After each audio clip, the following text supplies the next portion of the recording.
And I'd like to call the Health and Human Services Committee meeting to order. The first item on the agenda this morning is public comment. If you wish to speak, please come to the podium, state your name, and you have 3 minutes to speak to the board. Would anyone like to make public comment?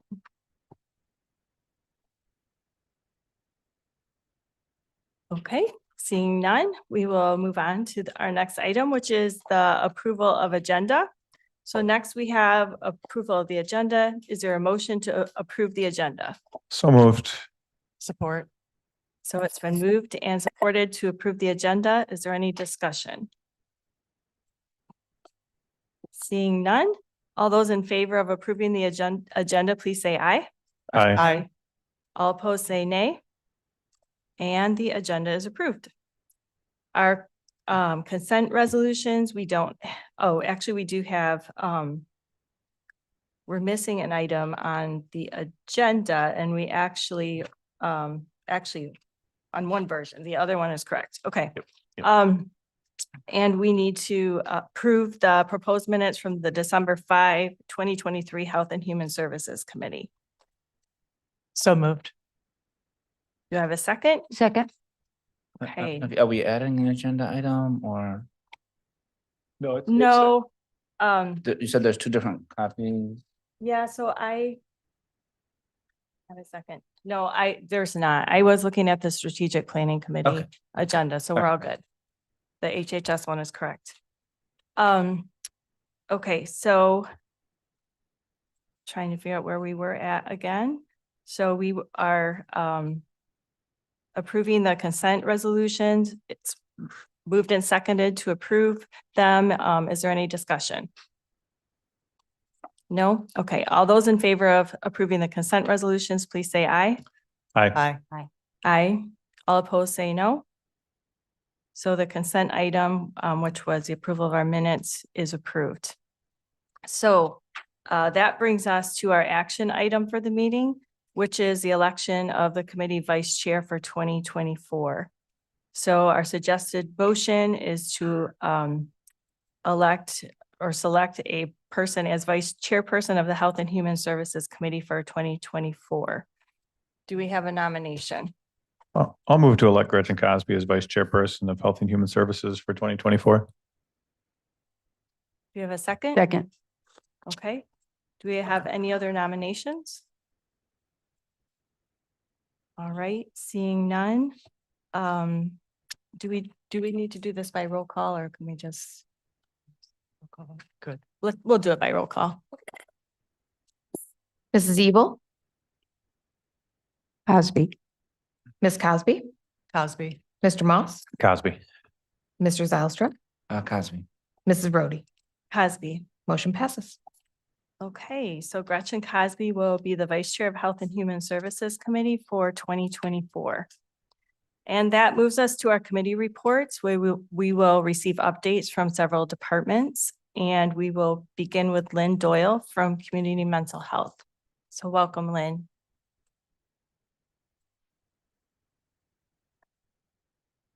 Good morning. Morning. Good morning. So I apologize. Some of this is going to be a repeat. We had our board meeting yesterday and we have several board members who heard this, but some updates from CMH. We continue to have some problems with staffing. The last count I saw was 14 vacancies. Continuing to work hard on creative ways to recruit people. We've got some videos that we've posted on our social websites, and we have we're doing some editing of how those positions are posted when they go out to like Indeed, so that it's less confusing when people look at what our positions might be called. I wanted to let you know that our Children's Mobile Crisis Unit is up and running. So any family living in Ottawa County with a youth 0 to 20 who is experiencing a mental health crisis can call between the hours of 5 p.m. and 12 a.m. Monday through Friday. I can give you the phone number if you'd like that. We also have information is available on our website. So that's My Ottawa /health/CMH crisis. And that program includes trained professionals that offer in-home or phone support. We can help with crisis intervention, safety planning, and make referrals to various mental health services. I also wanted to let you know about some videos that we have available on our social media sites, Facebook.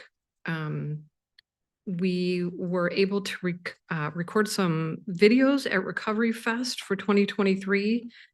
And so we've got some really awesome testimonial from people who are in recovery. I'm hoping that those videos will encourage others to seek treatment. So if you have a minute and you're interested, I would recommend you go to our website and take a look at those. We also have on our website a program that's called Credible Minds. It's a platform that lists lots and lots of mental health articles, self-help kinds of assessments, and other tools. And the hope is that people who are interested in that or are in a place where they feel like they might need more information can go and find lots of information about themselves or a family member, someone else in their circle that might need assistance or help. Certainly if people feel like they need a higher level of care, we of course recommend that as well. But there's a lot to say about early intervention and prevention and knowing about these things. Rosalie's here in the audience. I wanted to let you know that we have a group of staff and parents that have been meeting for months, working on self-determination. And they've been invited to present their accomplishments at a national conference in March. So we're pretty proud of that.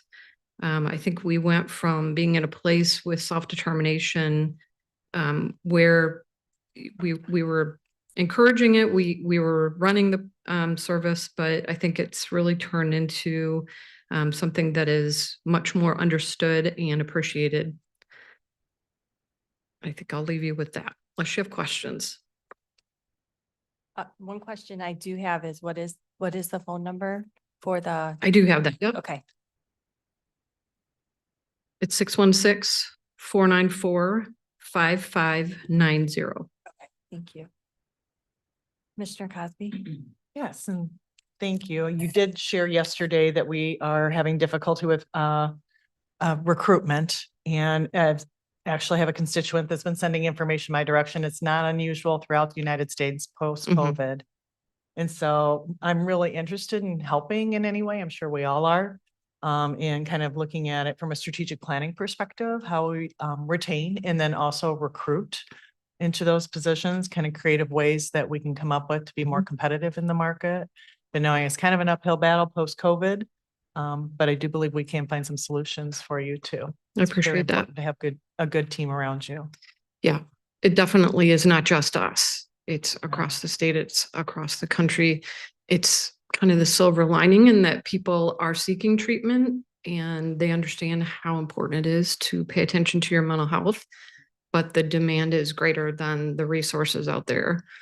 So I think it will eventually catch up, but I appreciate any help we can get with recruiting. And demand is up. Is that what you're seeing? Yeah. Definitely. Thank you. Any other questions? Thank you, Lynn. Okay, next up, we have Jennifer Brzezowski from the Community Action Agency. Good morning. Good morning. Just a couple of very quick updates. Again, broken record. Walk for Warmth 2024 is Friday, March 8th at 6 p.m. at EV Construction, which is on 6th Street in Holland.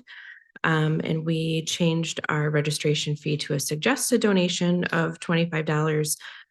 So essentially anybody can come, bring family. It'll be a family-friendly event with face painting, and we'll have Parliament Pizza there. So it'll be a really fun event for everybody. The walk is very brief. It's it's around 2 miles. So if it happens to be a really cold day, it'll be quite quick. Also our weatherization program, which I know I talk about frequently, we continue to receive funding from the state to continue expansion of the program, which is amazing. What we're trying to do is get more information out to landlords because renters are able to apply. So if there are units of 4 or less, we can weatherize those units as long as at least 66% of the tenants are income eligible. It's a really great way for landlords to improve their dwelling and then also for the tenants to have lower energy bills. So trying to get more applicants in for that program. In addition, we, as part of our expansion efforts, we onboarded another contractor recently to do energy audits as well as the quality control inspection. So really excited to continue to expand that program and help more and more individuals every year. Any questions? Mr. Moss? One quick Yes. question. Morning. Yes. Hi. Do you guys track like ongoing savings or even like just short-term tracking and like so before and Yes. after? Yes. How does that look?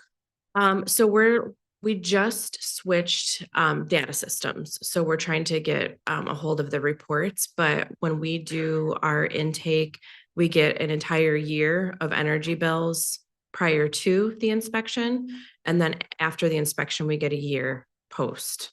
So we are able to track that. So I'm hoping that by the time I do the annual report in March, I'll have some of those numbers. It's a good Great. question. Cool.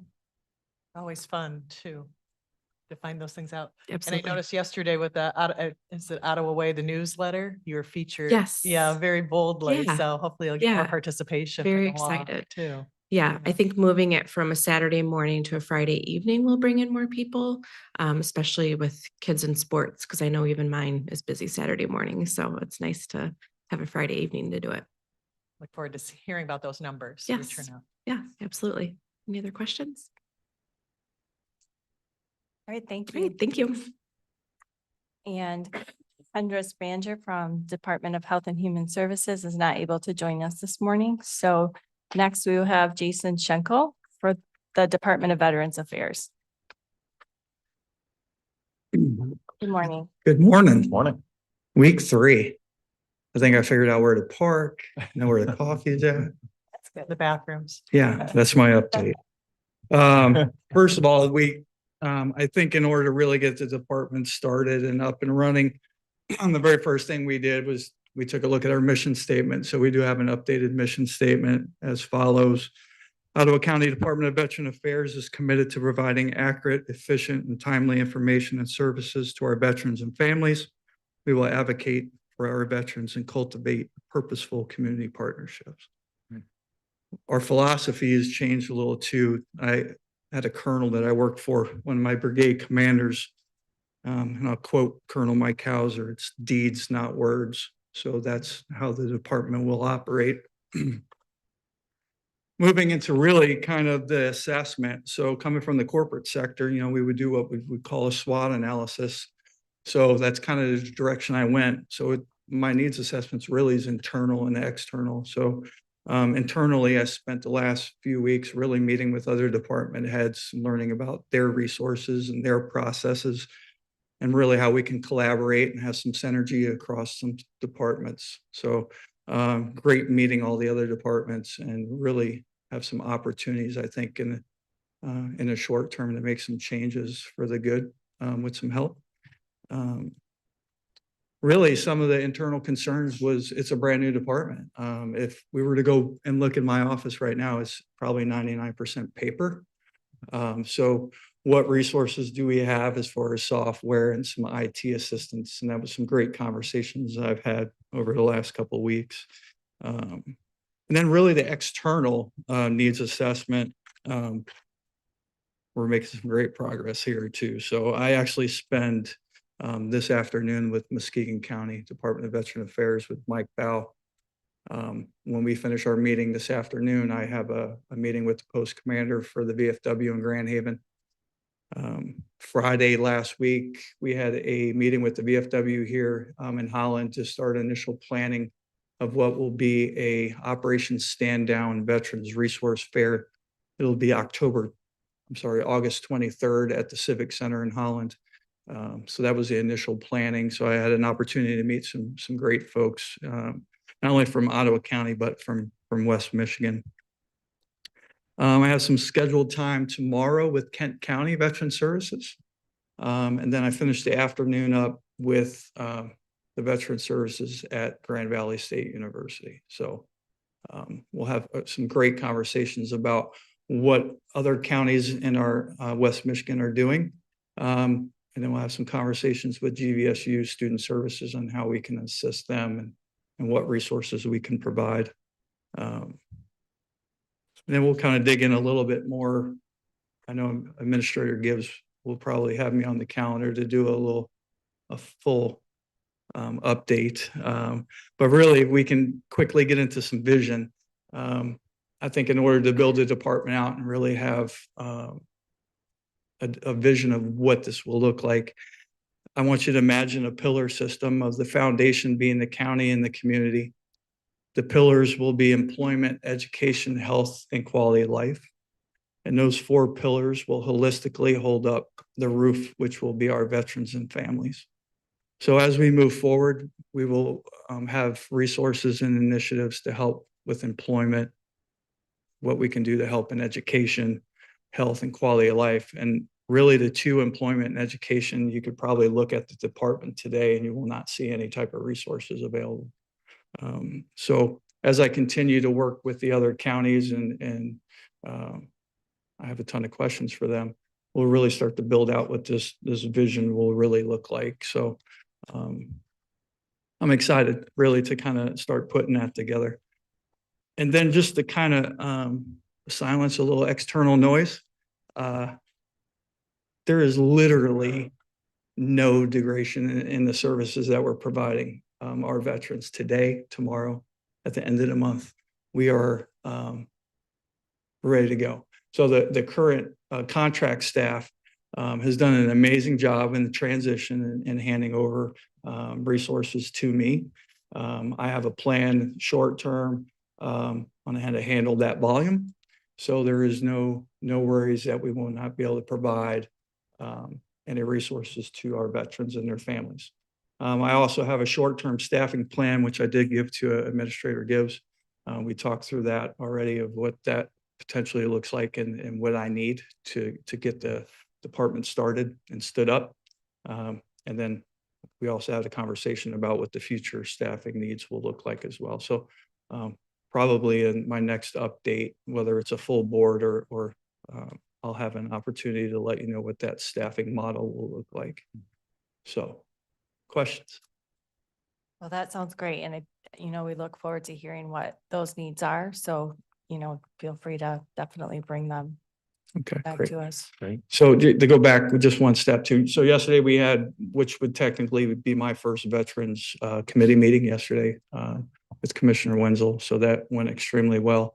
What's unique about the committee is it's 6 veterans from around Ottawa County. And they really have a good pulse of what's happening. And then my meetings with I'm on the calendar with the American Legion in Grand Haven as well.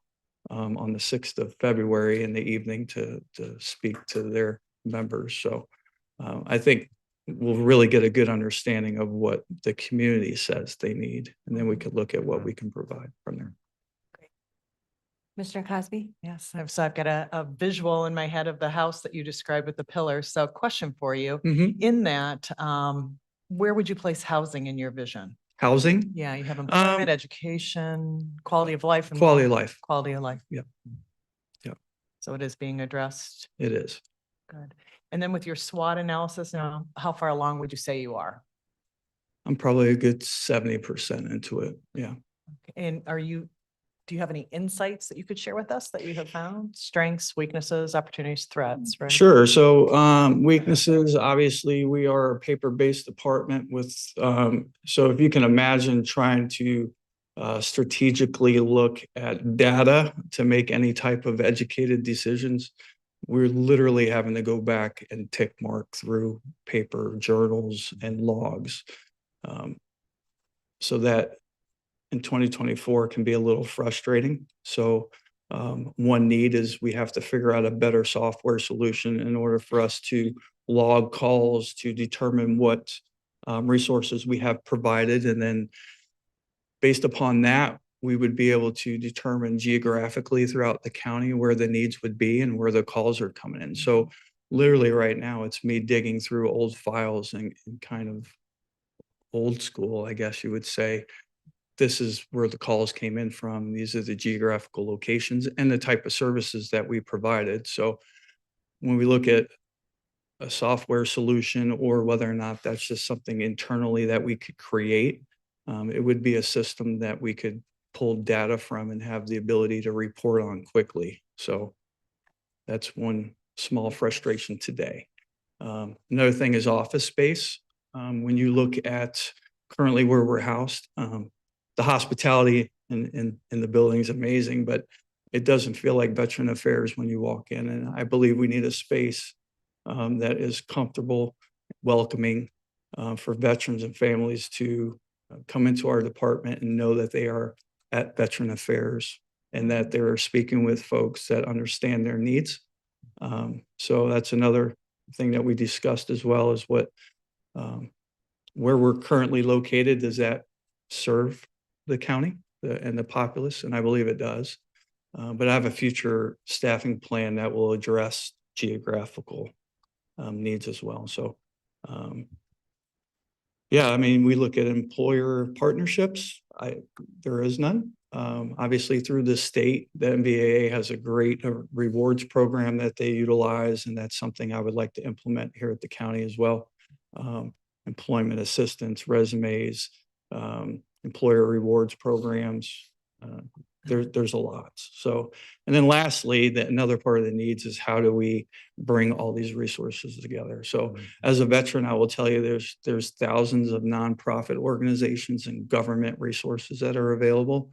In some instances, it's overwhelming. The heart's there, the passion's there to help, but trying to navigate that can be a nightmare. So one of the things that we want to make sure is that we're providing a one-stop shop for folks. So when they come in, we can get them the resources that they need, clean up some of that clutter, get rid of some of that anxiety of trying to find the help. So that'll be a move forward as well. Excellent. No, when we were selecting your committee members, one of the number one things they talked about is the location, and not that they weren't appreciative of James Street location, but they wanted something that was a little more centrally located as well. Right. And then also kind of stigma attached in its current location. Yeah. I think that you could look at that. I mean, and this is what they report to me. Yes. They're us. Yeah. Yes, So- I could see that. I think right now I'm leaning to stay, if I had to have a physical location for an office, it will stay in Holland. But like I said, with staffing, I think we have the ability to get folks out. So you'll see in my staffing plan where we'll have folks that'll have the ability to geographically place themselves throughout the work week where they need to be. And then obviously some satellite locations where we can put folks. 2024, we could probably have this conversation at a Starbucks and still be very effective at what we do. So I don't think geographically is going to make much difference once I implement my plan. I think it's important. The building usage report that we're looking for as well, I think will be helpful to you too, to see if there are some spaces that are available. Correct. Thanks. Yes, Mr. Moss. I just want to say thank you and excited for the work. And also thanks for doing the old school while we go towards new school. It's excellent. Echo some of the thoughts on space that we're talking about. Employer partnerships sounds like a really good thing to look at. And one thing that I guess my last thing would be, one of the things I'd really like to see as an outcome is, as you're looking at software and technology and tracking more data, is building a list of all of our veterans as much as we can, so we can have really good outreach to veterans. I know there's different paths and different mechanisms for outreach, whether it's through a VFW or through other nonprofits. But if the county is having one-on-one individual conversations and then keeping track of that data in a CRM would, be best practice. That way, we can then continue to message out as time goes on to make sure that veterans have the resources they need.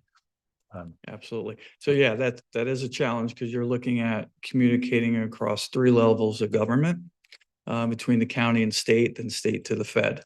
So, and each level has their own software that they use. And if you want to use any of the federal systems, you have to be accredited in order to do that. So there are some steps that have to be additional steps to take in order to do that. So, Well, thanks for working on it. Yeah. Yeah. Anything else? No. Mr. Evil? Yes, we did talk earlier today and it's interesting how he's echoing what I asked you, which is there a list of veterans? And now you just explained how big that is and trying to Well, get there is. those numbers and names. Yeah, well, the Ottawa County Clerk did a great job too when they came up with an initiative. And it kind of brought some folks in to bring in their documents. So the county is tracking some folks. The Secretary of State has some opportunities where they track folks through their driver's license, and you can apply to be a veteran and have it on your driver's license. I've asked for some of that information. I've kind of been told no politely, but we'll get back after it again. But there's some information out there. We just really need to figure out how to navigate it. All right, thank you. Thank you. Okay, and then next up, we have Department of Public Health, and we have Spencer Ballard and Kim Walters. Good morning. Morning. Thanks for having me. I actually have Kim, Adam, and Drew, like the 3 supervisors from environmental health with me to help kind of co-present Great. to make sure I don't screw this up. Okay. Oh, sweet. So yeah, this is just like a quick overview of environmental health and some of the services we provide and some of the recent metrics that we have from the previous fiscal year. So I'll jump into it. I think. Am I doing this wrong? Oh, okay. So just a brief definition of environmental health. It's the science and practice of preventing human injury and illness and promoting well-being by identifying and evaluating environmental sources and hazardous agents and limiting exposures to hazardous physical, chemical, and biological agents in air, water, soil, food, and other environmental media or settings that may adversely affect human health. So we have within environmental health 3 main program areas: food safety, which has 8 staff, which again, Adam supervises that program. We license and inspect all food service establishments in Ottawa County. We have on-site services, which Drew oversees. It's 12 staff. They're permitting, for the most part, well and septic systems throughout the county, but there's also a whole bunch of other little kind of one-off. Some of them are bigger than others, but all the public pools get inspected by them, campgrounds, septic haulers, the public beaches, daycare centers, and then various environmental contamination sites throughout the county, such as PFAS areas. And then we have sustainability services. I think most of you have met Kim, who oversees those 4 environmental centers that collect household hazardous waste and offer various recycling services, and help lead the solid waste management planning efforts. And she'll be talking a little bit more about the materials management plan and some of the changes coming in this presentation as well. She also oversees our 3 clerical support staff. They're the front-facing main point of contact for the public, help process all of the applications that come in, divvy the work out, answer the phone, run all the software. Extremely valuable people that Kim is overseeing currently. So go on to the next. I'm going to hand it off now to Drew just to talk about his program, which is the on-site well and septic program. So. Morning. I'm Drew Shaw. I'm the on-site services supervisor. Currently been with Ottawa County just under 10 years, and been in this role for a little over 2 months now. So as Spencer said earlier, the the on-site services is primarily responsible for the issuing well and septic permits and also doing the final inspections on those. Last year, we did just over 2,000 of those on-site inspections and permit issuances and the final inspections. We also do time of sale real estate transfer evaluations. Last year, we did just under 800 of those. Some of the other little services that we provide are vacant land evaluations. So when people are looking to build on vacant land or split off their property and determine if that land is suitable for a well and or septic, we'll go out there, do the evaluation and issue the report for that. And then same thing with subdivisions. People are looking to split off a bigger chunk of property and then want to put in a subdivision. We would kind of initially go out and do that before they go through the township approval and all that. Site visits are typically when homeowners looking to expand their house, so either an addition or do some sort of modifications. A lot of times in order to get the building permit from the township, they need some sort of approval for us. So we'll go out there and do the evaluation on the septic system and make sure that that's going to be good for the proposed additions. And we also take nuisance complaints. So people calling in with sewage on the ground complaints. We'll do garbage, rubbish complaints. Also like people that have like bat infestations, insect infestations, bed bug complaints, we get quite a bit. So we handle all those. And last year we reported to the state 369 failed septic systems that we went out and corrected. And then as Spencer said earlier, we do have some other programs. So we'll do the type 2 public water supplies. We regulate those, public swimming pools, campgrounds, septic haulers. We do racing carrier pigeon permits, and then also do some vector surveillance for ticks and mosquitoes, and some environmental health inspections for daycares too. If we could, there we go. So in Ottawa County, we have 21 campgrounds. Those campgrounds are inspected annually, typically in the summer months when all of them are open. Public swimming pools, just over 200 of those. Those get inspected annually as well. Type 2 public water supplies. Those are water supplies that serve water to 25 or more people a year, but they're not residential wells. Those supplies sample quarterly, send the results into us. We have to review the results and put those into the state database, follow up on any concerning results, so positive bacteria or contaminants that are over the MCL limits.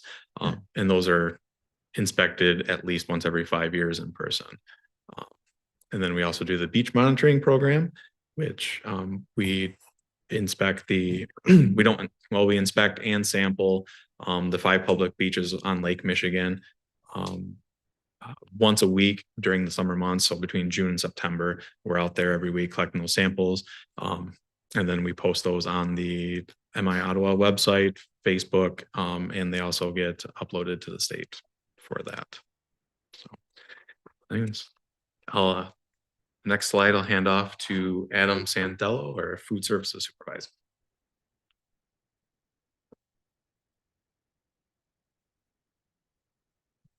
Good morning. Good My morning. name's Adam. I am the food safety program supervisor. I've worked for Ottawa County for about 11 years. I started as a food inspector, working for Spencer when he was the program supervisor. And then I worked and did some well and septic stuff, a lot of what Drew just described there for a few years. And then recently took the position as the food safety team supervisor, probably about 7 or 8 months ago. Wanted to give you guys a quick overview of what we do.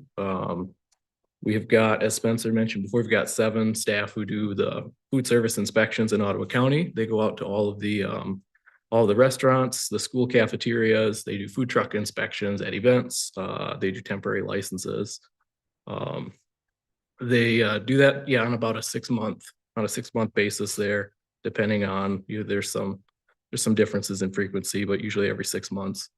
They do what we call a risk-based inspection, which is, some folks think that we go out there and we do a lot of cleaning, inspections for cleaning and stuff. We do that. That is, of course, very important.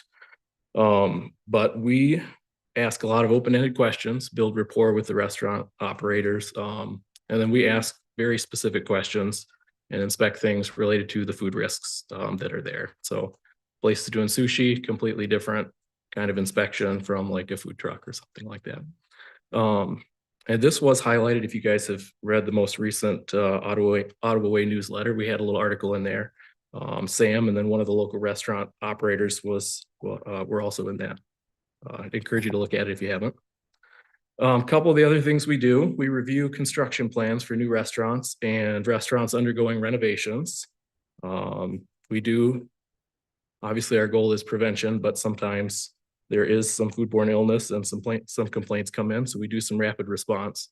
When we do suspect illness, we can go out and do our best to remove the risk there and educate operators, remove food if we have to, if it's going to be a hazard out there. We also develop some training materials for our restaurants and their staff, depending on the different needs and the different requests we have. And then one of the interesting little side things we do, I think Drew mentioned some of his staff does DHS inspections. We do some of those. We also do body art inspections, and that is the licensed places that do tattooing and piercings. So we have one specialist who does these. I think there's probably 25 or 30 of these places right now. A little bit of a different kind of inspection since they're people are working with blood and needles. It's more like hand washing, glove use focused. But that's one of the other kind of interesting things we do. Some quick statistics here. This is very high level data as well. So if you have specific questions towards the end, happy to break it down. But we have over 1,000 licenses issued in 2023, about 2,300 inspections, and that includes inspections of like the food trucks and follow-up inspections and things like that. 3,145 violations were cited. And we received 72 plans for construction and reviewed those. And about 200 complaints as well. Some of those are foodborne complaints, and then some of them are like general complaints about food safety at restaurants, or I saw somebody at a Walmart parking lot selling something we don't think they should be. We'll go out on those kind of things too. For my last slide here, I just wanted to highlight some interesting things that we have for the public. I'd love to take credit for them, but Spencer worked on developing most of this stuff before me. The first thing there is at our website, myottawa.org/food. You can log in and look up your favorite restaurant, and you can find the most recent and some past inspection reports and just check them out, see how those restaurants are doing. Something kind of similar to that we offer is a weekly Gov delivery report. That's sent out every week. I think towards the end of the week, we've got over 2,500 people subscribed to that. And it's basically just a summary of what restaurants we were at the previous week. And then it's hard to see on that slide there, but on the right-hand side is a quick tally of the violations by violation type. And then at the top it's a little information about like what those different violation types might mean. So very informative report. Within that report, there's also, if a new restaurant is opening, got information about that, usually in the bottom there too. And then I mentioned on the previous slide some complaints. If anyone from the public or anyone has a complaint about maybe suspected illness, something they see that's maybe egregious at a restaurant when they're there, on the main myottawa.org like health department page, there's a big red button on the right-hand side.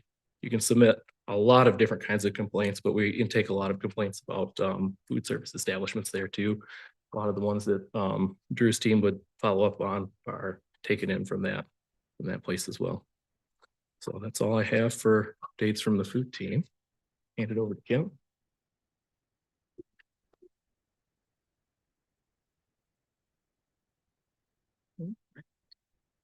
I'm not going to go into introducing myself too much. I've met you guys a few times now. I'm Kim Walters, and I oversee two programs, our clerical staff currently, as well as our sustainability program. I'm going to start with our clerical staff. I always think of the clerical staff. I made a point to put a picture on there because they're the heart. They're the first people you see, the first people you talk to. If you have questions, concerns, that's where they go.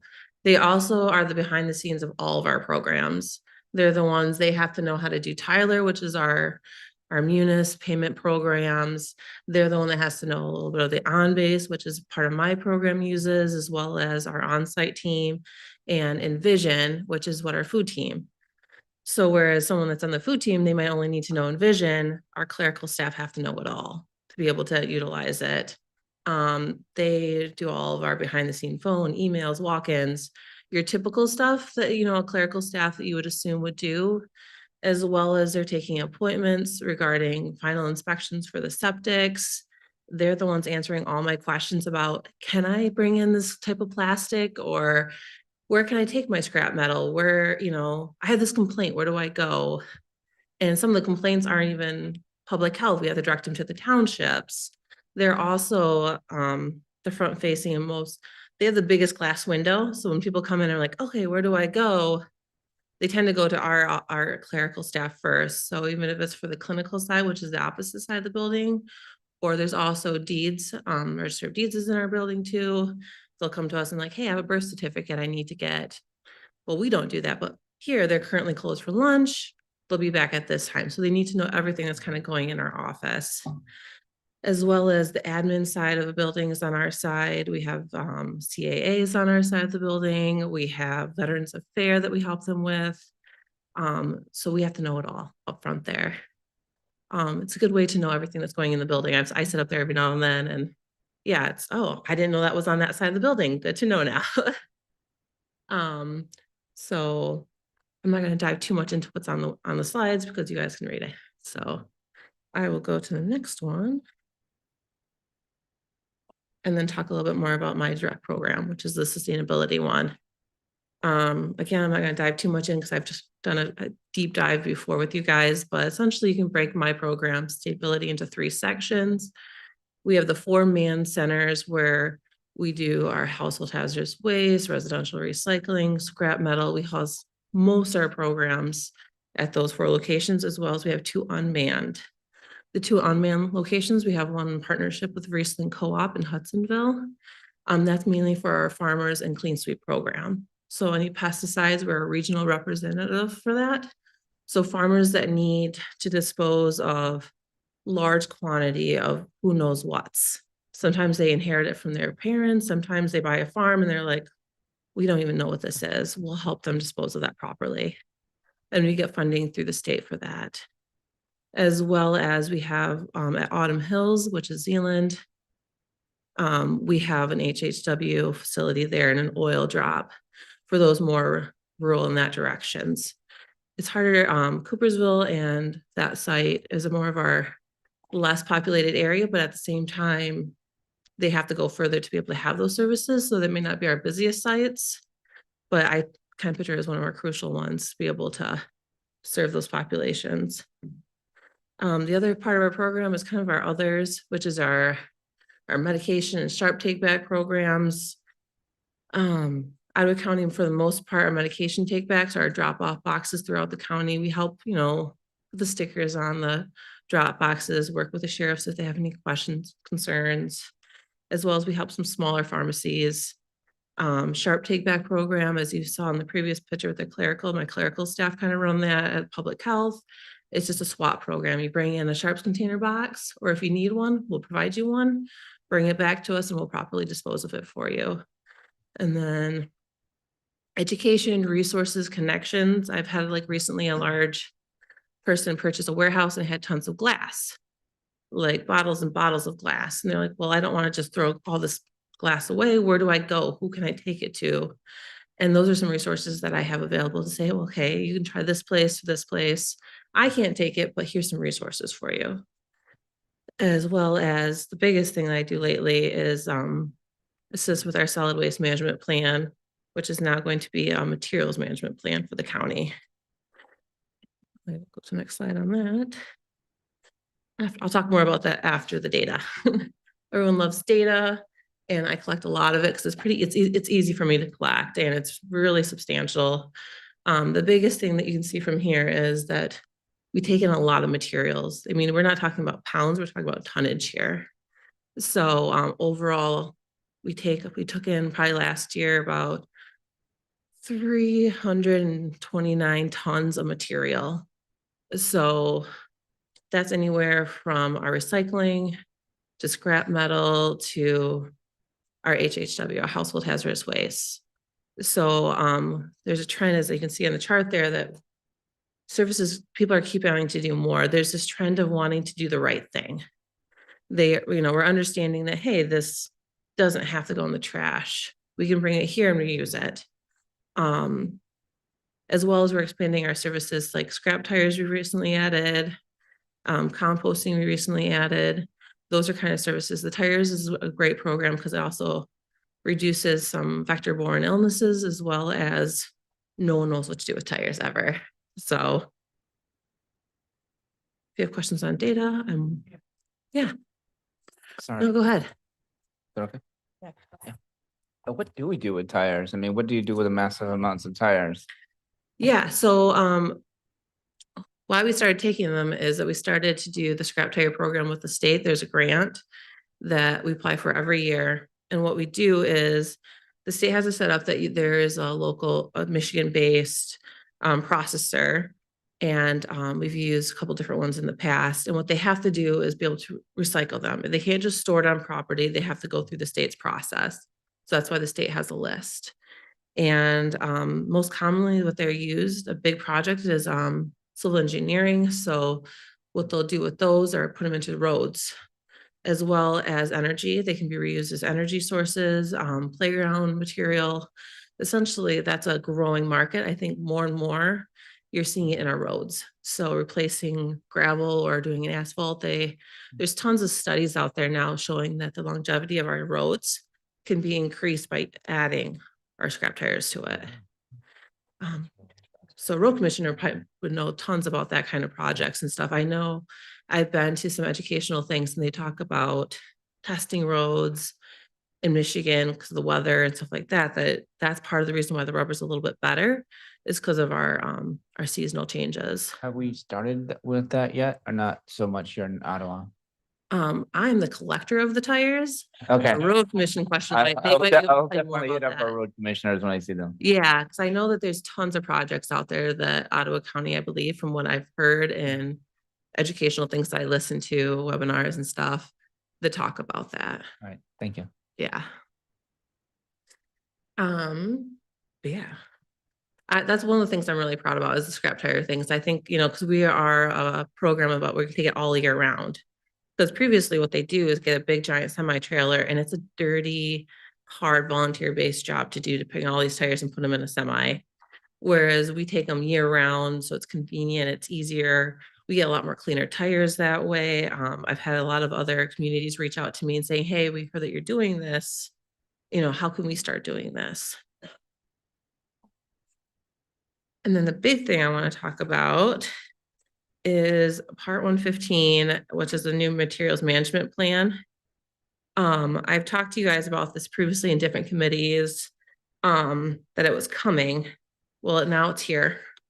The state has sent out notices to John Gibbs, and I believe they say are all the chairs of the Board of Commissioners.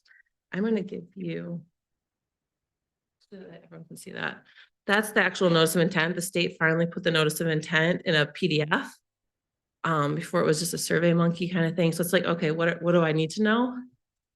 So what I kind of want to bring to your guys' attention is this is the county has to have a material management plan. Now, what you don't have to do is necessarily be in charge of it, which they call it the county approval agency. They love acronyms, so bear with me if I give you some. And feel free to ask me if I haven't told you what they are yet. So to be a CAA, currently our solid waste planning committee is meeting. And they're suggesting that the county do take on the action of being a county approval agency. And what that means is that the county will be the ones in charge of writing the plan for us. So with doing that, we have our own materials management planning committee. And we'll be the ones talking with the board, the materials management, in writing the plan. So if there's, hey, we see Ottawa County needs this, that voice is stronger. That's why they want the county to take on the action of CAA. And what that means is you have to have the notice of intent. Their action date was January 8th. And you have 180 days to file that notice of intent. I try to make a beautiful little graphic. It's very convoluted and very confusing. So trying to simplifying it is very hard, but essentially your step one is to say, yes, we want to be the CAA. And we've talked to our surrounding counties and that we don't want to be a multi-county plan. And that you've talked to the other counties about that. It's my hope that we'll still talk to our surrounding counties and that we'll still have that interaction, but it won't be at a multi-county level plan. And I know some other surrounding counties are thinking the same thing as well. And then the next step would be to, so then tell the municipalities that we're doing it. The thing with the materials management plan, it is a very group effort kind of based. So the board's got a lot to say. Obviously, they're the ones deciding the materials management planning committee. We're talking to all the municipalities. In the end, you have to have everyone essentially be on the same page of what we're doing, which is, I think, a great way to get that community involvement in. The first thing you guys need to do and be aware of is, what do you need from us to be able to file your notice of intent? So that's kind of where I'm leaving it with this meeting is, we can come back at whatever committee meetings you'd like us to. I wanted to give you guys the actual paper copy of the notice of intent and the PDF form so that you can dive through it and look at it and say, hey, I don't understand what this means. Or yes, what have you guys done already as a solid waste planning committee for a materials management planning committee? For example, we've looked at how our current members can fit into these new roles. What are the definitions of the new roles? It's very precise. So for example, there's a composter or a digester that's on there. There's not many composters and digesters out there that meet that definition. So we've already gone and talked to some of them and say, would you be interested in so that we can say, all right, Board of Commissioners, here's some list of people that are interested already and give you that information. But we also want to know what else you want to know. This is a lot of stuff. I'm sure you guys are not experts in material management or anything. So to get you up to speed to where you need to be. So that's an ask that I'm presenting to you, is to review it, let us know what you want to know. And either myself, I'm going on maternity leave soon, so I will have someone help us get the information that you need. There go your shortness of breath. The baby's pressing on. Oh yeah, he's super in the chest right now. Yeah. I do have a question because I'm hearing that, solid waste planning is recommending that we do the CAA. And the only thing is I'm sort of a question, is more of a statement, I guess. You feel like you have the resources necessary to become a CAA. You don't need to add additional resources. So there's a few things with that. So the first thing is, Ottawa County is very fortunate that we have an active program. There's some counties that haven't even thought or anything about this. So I'm currently what's called the DPA, the Designated Planning Agency. And so I've already am in the knowledge and awareness. I'm talking to Eagle already about what we need to do. So that helps us. So we're a step ahead in some aspects. And then this time around with the plans, there is funding involved. So once you have to have the notice of intent, you have to do all these things first before they'll give you the grant funding. And that will help with some of the things. Like, I'm not an expert in writing legal documents, especially when it comes to these plans. There's consultants out there, there's, that work with legal people. They can do all that. So there's working with me, working with them. If we do need additional staffing, they do have funding out there to help with that. So for the first 3 years, the grant gives you 50 cents per capita. So I think that's between 200 and 300,000 for that initial startup. So if we need additional staffing, resources, there's that, they appreciate the fact that we're trying to do the best, so they actually give fundings for this. So this is one of the odd cases of where the state gave funding before the law was actually passed.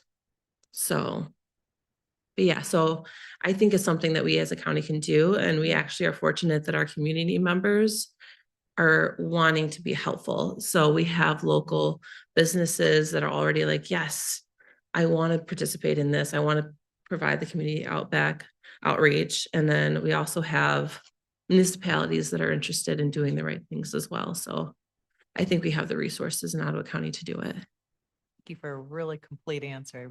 I appreciate that, Kim. I try.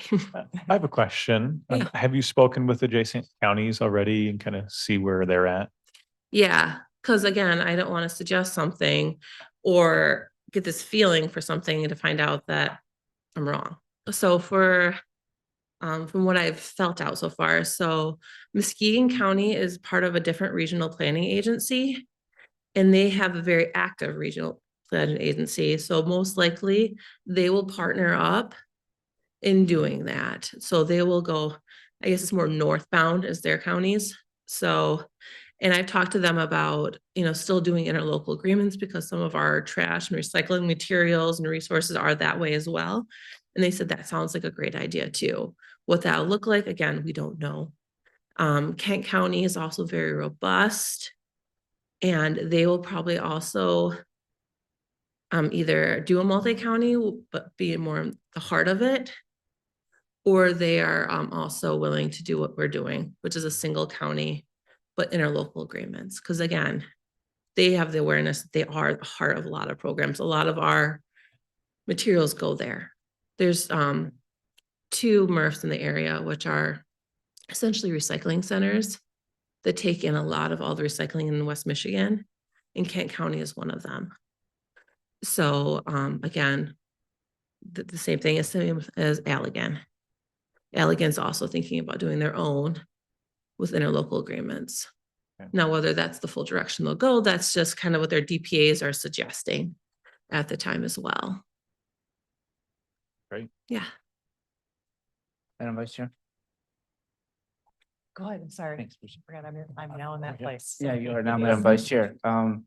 So we have 2 options. One is to let Eagle take over or to do it ourselves. Correct. And the Solid Waste Planning Committee will kind of stand up the MMPC as a separate planning committee or kind of underneath solid waste. So the Solid Waste Planning Committee goes away. Okay, So essentially what I've talked them through and what the plan is essentially that they understand they're currently acting as a temporary committee. okay, They're still considered an active committee until you do that switch. So we've, made sure that everyone's aware of that some of their seats that they have won't exist anymore. So like the Okay. public seats don't exist. So everyone will have to reapply through the county process, just like every other committee. So that's how we've done it in the past. and So- you're thinking that many of the members of the Solid Waste Planning Committee will transition to be MMPC members as well, just based on their expertise. Yep, exactly. And based on the very specific criterias that are in Right. the plan. So yeah, so I think the biggest one that we've noticed is there's like 2 openings that none of the current members could fit into, Okay. which is the composting and digester and materials that are generated by a facility that's being managed. So essentially a local business that generates solid waste, recycled materials. And we've reached out to several in the area that show that they want to be interested. So I got emails back from Fairlife. I think Gentex responded back that they were interested. We did a lot of the larger. We wanted to make sure there were local businesses in the sense too, as we did some food businesses too, because composting has become a huge thing, as well as food wrappers and essentially, so containers that contain food is a big problem that's out there.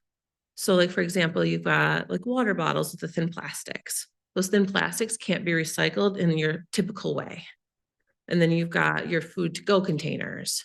So different ways, the food industry kind of plays heavily into some of the items that we deal with. So we reached out to some of those local ones too. And Commissioner Bond was also currently sitting on the committee as the elected official for the county.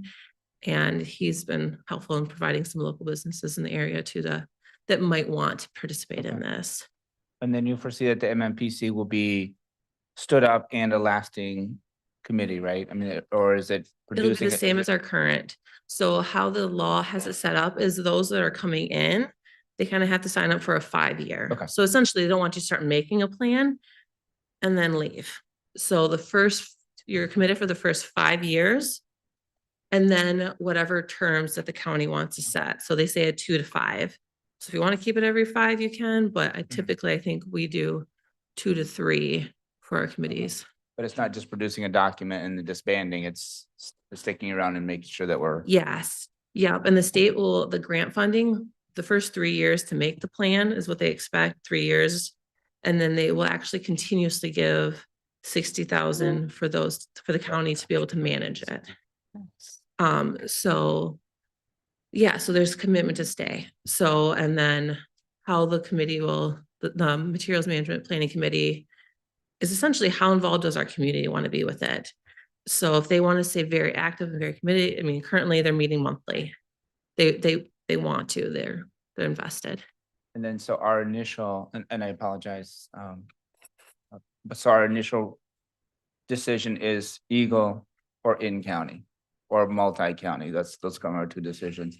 Yep, the big items that are in the notice of intent is declaring that you want to be the CAA. Mhm. And that you have official board minutes, that you've done it, Mhm. that you've reached out to your surrounding counties and expressed in some form what your intentions are, or if you are asking to be part of a multi-county. Mhm. And then the last thing is if you happen to know who your DPA is, because that's your next big time crunch. Okay. And you're recommending that we just do it Ottawa County, not link up with Allegan or anything like that? No, the Solid Waste Planning Committee and myself are recommending that we become a single county plan, but with the understanding that we do need to still work with our surrounding counties to become a better program. Any other questions, Commissioner Ebel? So, what are the reasons that have been given, to become just a single county versus a multi-county? Can you maybe talk a little bit about that? Yeah, so with a single county plan, then you look at essentially you're looking at your Materials Management Planning Committee as an Ottawa County Materials Management Planning Committee versus a multi-county. So let's say you chose to have 5 counties in a multi. That makeup of that 5-county plan is of 5 counties. So for us, Ottawa County is on, the water-based, very heavy water population.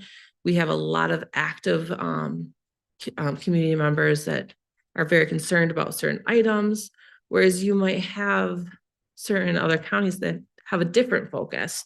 Let's say because Ottawa County is unique in the fact that, yeah, we have water-based communities, agricultural-based communities. We have a lot of industrial. We're in West Michigan. So our focus might be different than another community. We don't run a landfill. We don't have a municipal, whereas like, let's say Muskegon and Kent do. So they might have different focuses because they have different resources. So by having it a single county, our makeup of our planning committee can be focused on Ottawa County, as well as we have just different insights. We have structures in place already that we're fortunate enough to be able to do a single county. So it would be less complicated and just focus on us versus Mhm. other issues that would make it big, huge, and Our maybe voice is hard. stronger. Yeah, okay, thank you. Yeah. No, I wrote down independence in decision-making related to Okay. specific needs of Ottawa County Mhm. by Ottawa County materials management Mhm. experts. Mhm. Yeah. Yeah. Definitely. Other questions? Couple more slides. Yeah, sorry, Really guys. quickly, I know we're running out of time, but This is just a slide that kind of explains some additional state ELPHS, which is essential local public health service money that Eagle and Michigan Department of Agriculture provided to environmental health. This year, unfortunately, just passed our budget passing, so we didn't know how much we were getting exactly, and we know more now. This chart kind of shows that they are finally funding us the way they should have been always. We're getting like a good fair share, I think, of the state stepping up to provide funding for these services that they are mandating that we provide the community. So a lot of them are around the Eagle programs as well, and septic permitting and the food safety stuff. So largely Drew and Adam's programs are the ones that are being funded in a new way, and we appreciate it. So it's actually an 82% increase in state funding, and it's going to be that going forward, I am told. This year, we had a health promotions person and one of our EPIs move over into EH with some of that additional funding that came late in the year. It's kind of a short-term thing for them to help us with some long-standing projects that we've had in environmental health, being largely like a field-based thing. Staff are out in the field and we have these ideas of like, this would be really great for the community if we had online food safety modules for the restaurants so they didn't have to come in person to training, because that's a challenge for them. So for years and years, we've been talking about these things. So Sierra from the health promotions team moved over to environmental health with some of this funding, just like a short term, us funding her thing for this year, and has been helping us move forward with creating some of those online modules, which we're really excited about. EPI has been helping us get some, we've been sharing some data, but we want to really have some more like live data that could be public facing. And so Derek, an epidemiologist, is being partially funded by environmental health this year as well. That money will be freed up again next year. So we do have some things we're asking for. I have a position request in for an administrative type assistant position in EH. You can see how diverse and how big. We have 29 staff now. Really broad, diverse services we're providing. And we don't really have, Kim oversees clerical, but we want her to remain focused on all of this stuff going on in her program. And it can be a lot. And if we're down a person up front, Kim or any one of us can end up sitting up there to cover.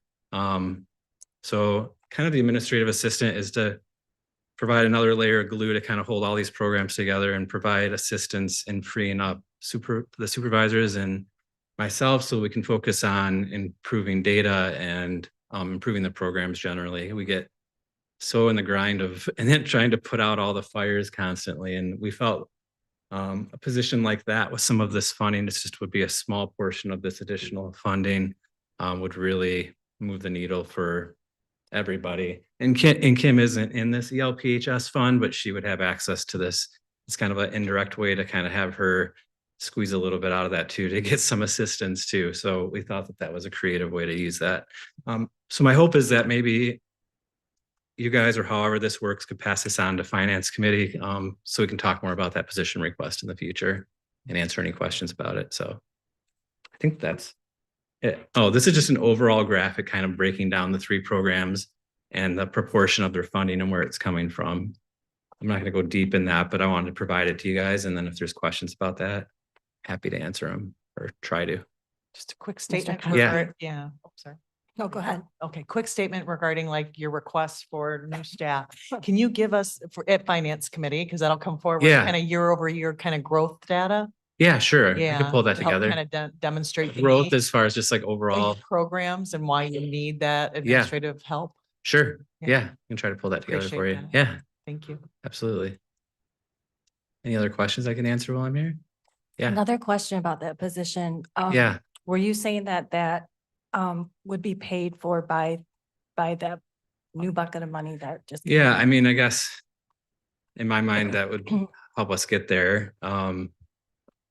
It would, again, largely be serving the food and on-site thing, but indirectly supporting Kim, because we would have them overseeing the clerical staff that are overseeing all the program areas. So would provide like a more direct support for those clerical staff members that are so vital. Like we said, they're kind of the heart of our whole thing, and to have them have a direct supervisor who's present and focused on their needs too, and how to improve the services they're providing up front would be helpful, I think. So Almost feels like Yeah. your clerical staff should be a navigator, not clerical. I know, like the- yeah. Title for It the doesn't job feel right description should be calling them different. that, knowing how dependent we are on the work they're doing up there. Sorry. Yeah. Mr. Moss. This has been really helpful. Really Yeah. enjoyed it. I have lots of little questions, so maybe just, we're already pretty far over time. Yeah, so yeah. I Maybe realize I'll, that. I'll just email a few. Okay, Yeah. perfect. Yeah, thank you. Yeah. All right. Well, thanks for having us. I appreciate it. Yep, thank you. Thank you. Okay, next up is our last opportunity for public comment. If anybody would like to make a comment, please come forward. All right, seeing none, as adjournment is at the call of the chair, we call this meeting adjourned.